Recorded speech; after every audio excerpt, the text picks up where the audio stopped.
Daniel had always believed his marriage to Claire was solid. They had been together for 8 years, built a life, and shared dreams. But over the past year, Claire's behavior had changed. She had grown distant, more focused on her phone than on him, and she often went out without saying where she was going. Still, Daniel tried to give her the benefit of the doubt, until one night, when her casual cruelty shattered the last of his illusions. They were at a small dinner party at Claire's parents' house, sitting with her family. Conversation drifted toward relationships, and someone joked about commitment. That's when Claire, smirking, leaned back and said in front of everyone, "Honestly, I could leave Daniel anytime I wanted. He knows I can do better." The words hit Daniel like a gut punch. He froze, unsure how to react in front of her parents and siblings. Her mother awkwardly tried to change the subject, but the damage was done. Claire laughed as though she hadn't just humiliated her husband. Daniel decided to keep his composure, but inside, a storm was brewing. The silence was broken by Claire's younger sister, Emily, who had always been the more outspoken one. She looked at Claire with a mixture of disgust and disbelief before saying, "Then I'll take him." The room went still. Claire's smirk vanished. Everyone's eyes turned to Emily, who didn't look away from her sister.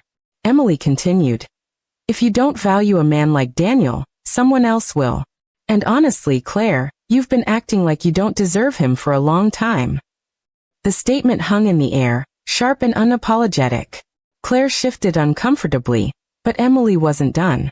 After dinner, when Claire went to chat with her friends in the other room, Emily quietly pulled Daniel aside. "I'm sorry she said that," she told him. "You deserve someone who respects you. She's been bragging to her friends that she could drop you anytime, and already has people lined up."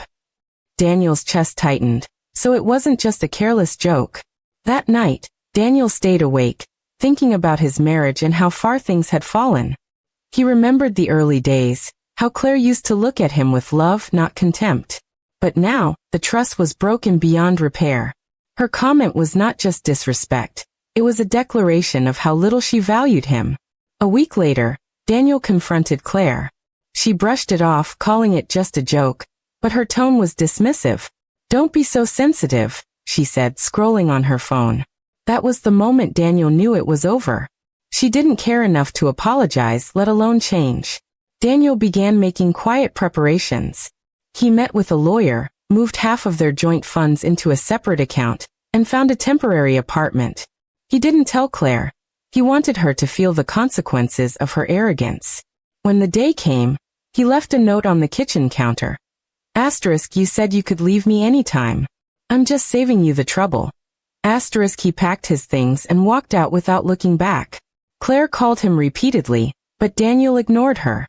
Word spread quickly in their social circle, and soon, people learned about the dinner party remark.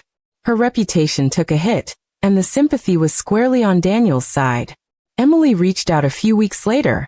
"I wasn't kidding that night," she said over coffee. "If you're ready to move on, I'd like to be part of your life." Daniel was cautious, but couldn't deny that Emily's support had been a lifeline when he felt most humiliated. Over time, Daniel and Emily grew closer. They didn't rush into anything, but there was mutual respect, a foundation that had been missing in his marriage. Claire, meanwhile, had to watch from a distance as the man she took for granted built a new life without her. It was poetic justice. The woman who claimed she could leave him anytime ended up abandoned, while the sister who recognized his worth became the one standing beside him. And Daniel, finally free, knew he'd made the right choice.